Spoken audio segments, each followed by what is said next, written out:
The Best of Living in Iowa is funded in part by the Gilchrist Foundation, founded by Jocelyn Gilchrist, furthering the philanthropic interests of the Gilchrist family in wildlife and conservation, the arts and public broadcasting, and disaster relief. Funding for this program was provided by Friends, the Iowa Public Television Foundation. Generations of families and friends who feel passionate about the programs they watch on Iowa Public Television. Hello, this is Morgan Halgren. For 16 seasons, Living in Iowa told the tale of what it means to be uniquely Iowan. Tonight, we honor that spirit by bringing you another glimpse into our rich heritage with a few stories from our archives. In this episode of The Best of Living in Iowa, we'll revisit our Christmas show with a little song, a little food, and a visit to Iowa's own Christmas city.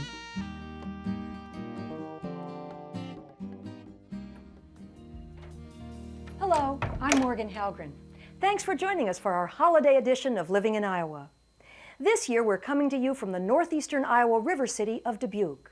Famous for its many landmarks, attractions, and scenic riches, it's also home to a charming complex of buildings known as 4 Mounds.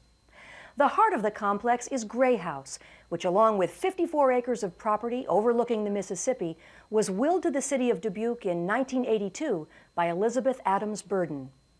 Her family's goal to provide a place for education and community building has come to fruition here. That same spirit of giving back to the community is echoed in the mission of our first musical group, the Decorah Chorale. Like the little drummer boy they sing of, the chorale has presented their gift of music to the people of Northeast Iowa. But their gift to the community extends well beyond song. Great and marvelous, marvelous are your deeds. Under the direction of its founder, Jon Benedict, the Decorah Chorale has been serving communities in Northeast Iowa since 1996. We started out with 15 members, and we now have a membership of 58. We have school teachers, we have a farmer, we have engineers. The one thing that they have in common is that they all have previous choral background and previous choral experience. According to Jon, the Decorah Chorale generally performs 3 major and several smaller concerts every year. And while most performances are in-state, they have traveled as far as Austria to perform. And that was a great growing experience for us. It was a wonderful experience. We hope to do more international traveling, but of course, money with a nonprofit organization, it's always an issue. And when we go, all of our members have to pay their own way. For the people of Northeast Iowa, the Decorah Chorale's gift of song extends beyond the music. Since the group has been in existence, proceeds from the concerts that they put on have been folded back into the community. For years, the chorale has contributed to Habitat for Humanity.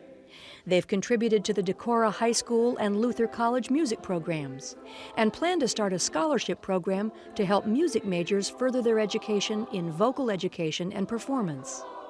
And in November of 2005, the chorale traveled to Elkader, Iowa, where all the proceeds from the concert went to help pay for a new grand piano for the Opera House.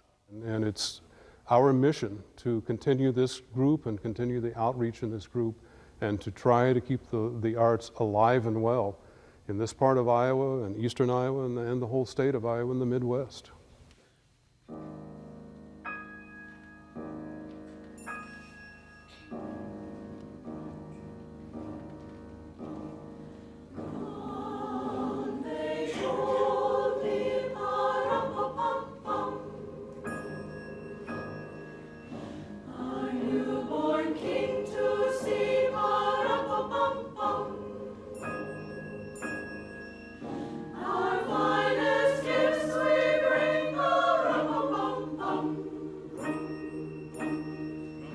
To lay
From the peaceful cadence of the Little Drummer Boy, we go now to the up-tempo rhythms of Tonics Olfa.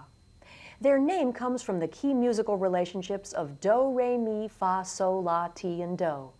And the group's members hail from Sioux City, Algona, Sioux Falls, and Green River, Wyoming. You could probably sing along with the song they've chosen, but we recommend just listening. Jesus loves me, this I know, and he's come to save the world. From the heavens to the people below, oh, he's come to save the world.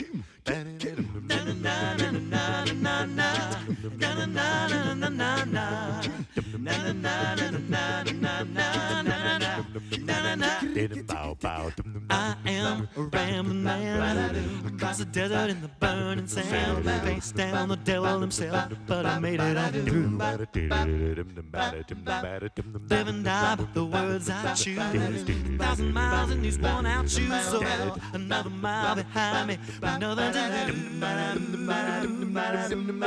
Jesus loves me, this I know, and he's come to save the world. From the heavens to the people below, he's come to save the world. With the love that can sanctify me, send down the angels to love and to guide me. Hallelujah, he is born and he's come to save the world.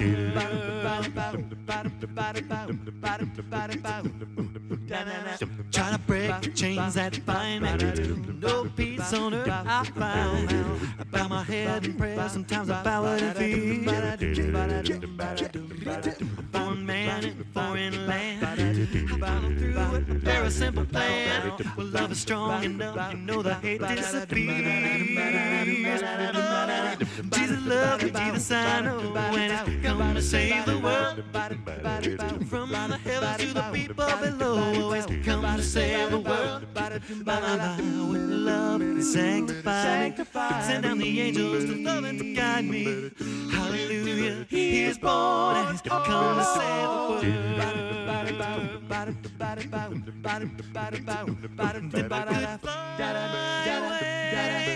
Leave the pain behind me, you know I would fly away. Lay my burdens down for just one day.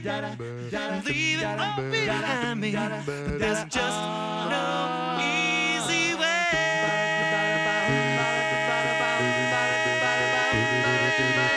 Jesus loves me, he does I know, and he's come to save the world. From the heavens to the people below, he's come to save the world. No grace, and he's come to save the world. Send down and resurrect this place, yeah, he's come to save the world. He's come to save, you know, he's come to save the world. Hey, he's come to save, you know, my mind is come to save the world. Oh, he's come to save the world.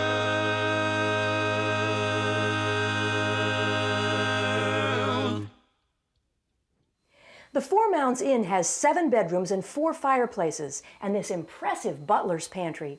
This seems like the perfect place to call on the talents of Chef Jon Benedict of Des Moines to give us a little culinary inspiration for the holidays.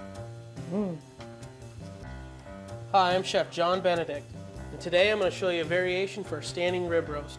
What I have here is a nice thick cut prime rib with the bone off. I've seasoned it with a little bit of salt and pepper and some fresh herbs, and I'm going to go ahead and sear that in a smoking hot pan, the first side down. It's going to take about 4 or 5 minutes to sear on a side for this rib roast. My taste buds are frenzied, darling. They think that they've found paradise. After about 4 or 5 minutes now of searing our prime rib on both sides, I'm going to go ahead and stand it up in this pan. As you can see, all our herbs and everything are searing nicely to our prime rib roast. I got on some Italian herbs and some Italian seasonings, a little bit of salt and pepper, and I'm going to go ahead and put it into a 360-degree oven for about 20-25 minutes, right into the same pan I cooked it with. All right, we're going to check on our prime rib roast now. It's been cooking for about 20 minutes, and it looks like it's done. We got a nice sear on both sides. We have a little bit of color left in the pan. And we're going to go ahead and take it out of this roasting pan and put it right onto our plate so we can finish our sauce. Let it rest just for a minute. It's important to let your meat rest just for a little bit. It'll help seal those juices in. When you go to cut it, they won't all bleed out of you. All those juices will be sticking in with the meat there.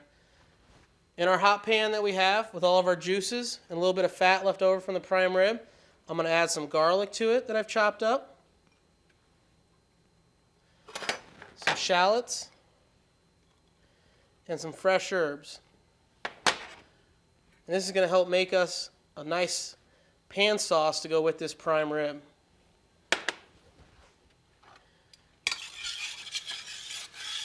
The flavor that's developed in this pan that we're going to start scraping off the bottom of the pan, and we're going to deglaze it with a little bit of wine. You can't buy this flavor in a can anywhere. We have to develop this on our own. And that's what's important by using the same pan that we roasted our prime rib in. Once our shallots and our garlic and our herbs start to roast in this pan slightly and start to pick up some of the flavors and the color that you see from the bottom of the pan, we're going to add a little bit of sweet cooking wine. A couple ounces of that, which is going to help make our sauce. It's going to help bring all the flavors up from the bottom of the pan. Any of that meat that was stuck to the bottom, any of the juices that came from the prime rib, it's going to help make us a nice sauce, as you can see. In that sauce, we're going to finish it up with just a little bit of butter. It's going to help thicken the sauce a little bit and give it a little bit of body. And then this sauce, it's that simple. We're just going to pour it right over our prime rib. Pile of garlic and the fresh herbs and the shallots in the center. And the juices in around to cover it. And that's our prime rib roast with a nice pan sauce. He's a chef of fine distinction. Yes, he comes complete with pots and pans. The land surrounding Four Mounds Inn offers scenic views of the Mississippi and wooded trails along the bluff line. The woods, no doubt, contain a variety of trees, but probably not the type of tree that's touted in the ancient carol you're about to hear. It's beautifully sung by the talented Susan Werner, a rising star in the music world today. Here she is singing The Holly and the Ivy. The holly and the ivy, when they are both full grown, of all the trees that are in the wood, the holly bears the crown. Oh, the rising of the sun and the running of the deer, the playing of the merry organ, sweet singing in the choir.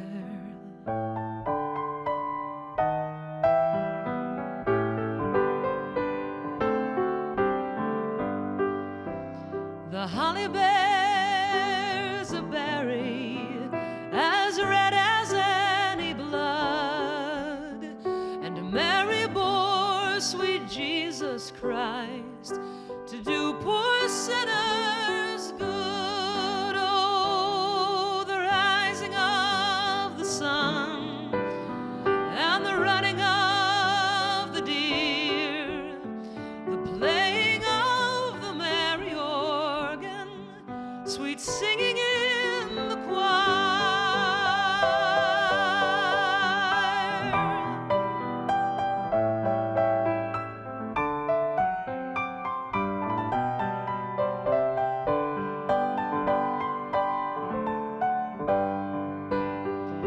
The holly bears a prickle as sharp as any thorn, and Mary bore sweet Jesus Christ on Christmas Day in the morn. Oh, the rising of the sun and the running of the deer, the playing of the merry organ, sweet singing in the choir.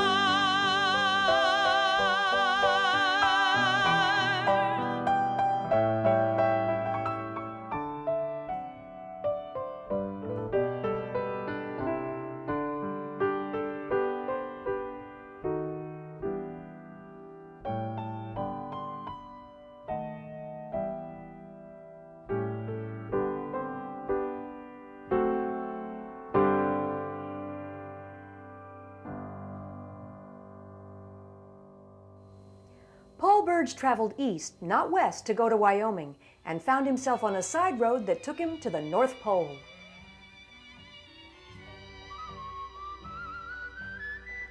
I've learned a lot along the side roads, like the fact that Des Moines is not located in Des Moines County. And Wyoming has no mountains and is located east of Cedar Rapids.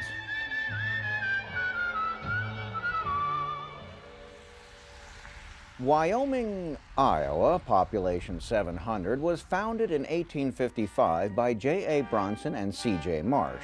C.J. wanted to call it marshland, but that sounded too swampy for an upscale development. So it was named instead for Bronson's boyhood home in, that's right, Wyoming, New York. From the start, this town had a playful personality, and here at the Historical Museum, located in the old Williams Hotel, you'll meet Wyoming's most famous player, Dutch Leifson. Well, not Dutch himself, but that's the uniform he wore in 1926 when he played for the Cleveland Indians and pitched back-to-back doubleheaders against the Boston Red Sox, winning both, a feat that has not been duplicated since. Of course, 3 weeks later, Babe Ruth and Lou Gehrig hit back-to-back homers against Wyoming's favorite son. This uniform is just one of many artifacts in this hotel-turned-museum. Here you'll find everything from bearskin coats to chamber pots.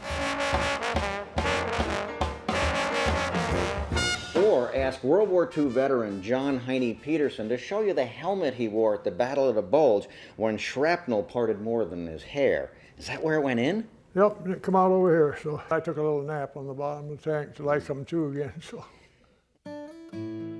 The museum also has a 19th century ice cream parlor and an impressive collection of expired pharmaceuticals. And that's important because Wyoming had a top-notch medical center located on what's called Calkins Square.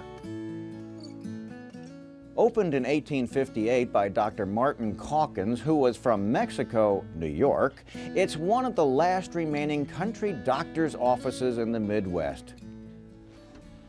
You'll feel like you're inside of a time capsule, which includes the actual medical instruments Dr. Calkins used, plus ledgers and billing. You can get a baby delivered for $5, prescriptions filled for 25 cents, and if you didn't have insurance, you could trade, say, a good chicken for chicken pox.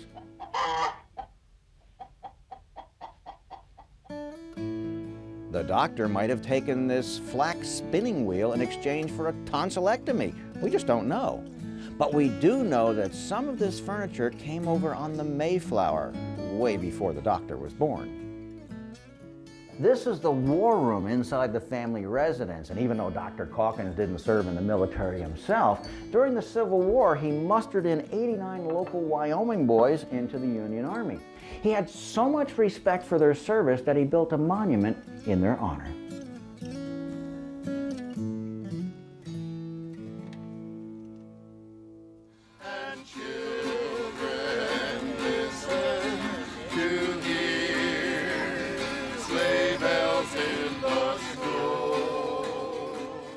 Beyond Wyoming's year-round attractions, it's also known as Christmas City.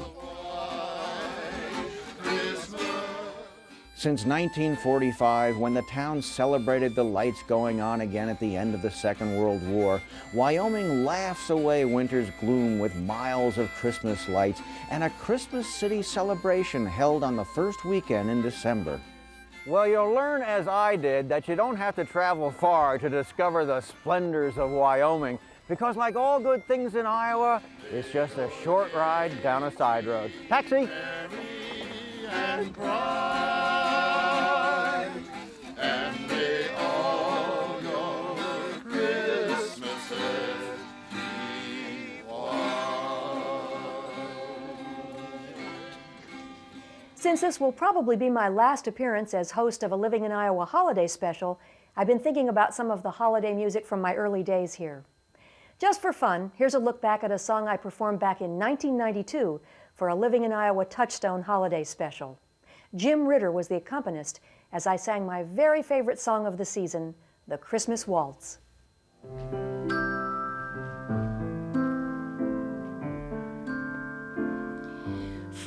Frosted window panes, candles gleaming inside, painted candy canes on the tree. Santa's on his way, he's filled his sleigh with things for you and for me. It's that time of year when the world falls in love. Every song you hear seems to say, Merry Christmas, may your New Year's dreams come true.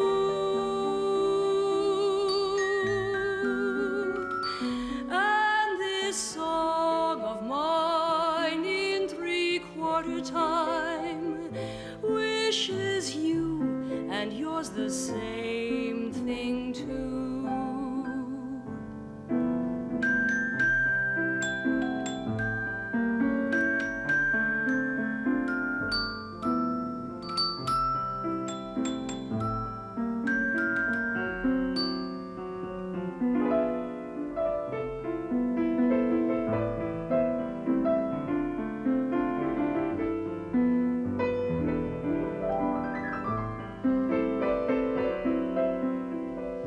Frosted window panes, candles gleaming inside, painted candy canes on the tree.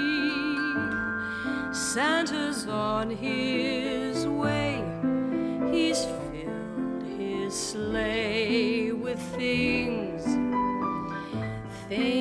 for you and for me.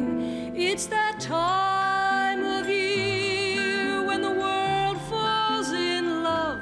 Every song you hear seems to say, Merry Christmas, may your New Year's dreams come true.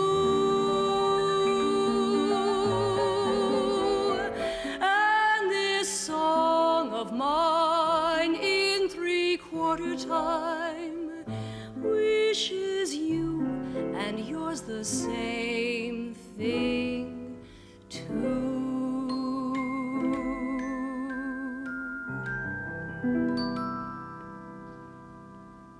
By giving the 4 Mounds estate to the city of Dubuque, the Burden family clearly demonstrated their love for their community. As we've learned over the years, many Iowans take pride and pleasure in giving back to their hometowns, and they do it in unique ways. We leave you tonight with just such an example. Every Christmas season, artist Joe Murray uses over 40,000 lights to decorate part of his remote valley near Jefferson. From the tree-lined lane to the barn to the garage, house, and art studio, Joe uses light to create a Currier and Ives Christmas card for his community. He calls his place Wayuga, the Native American word for serenity, and that's what we wish for all of you during this holiday season. Thanks for joining us. We'll see you next week for another edition of Living in Iowa. Happy holidays!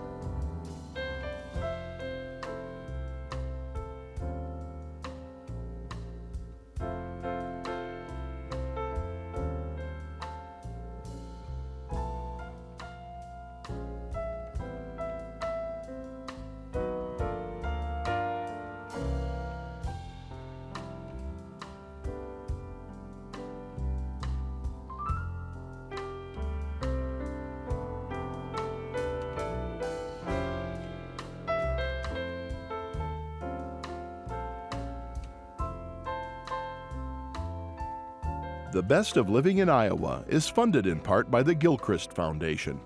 Founded by Jocelyn Gilchrist, furthering the philanthropic interests of the Gilchrist family in wildlife and conservation, the arts and public broadcasting, and disaster relief. Funding for this program was provided by Friends, the Iowa Public Television Foundation. Generations of families and friends who feel passionate about the programs they watch on Iowa Public Television.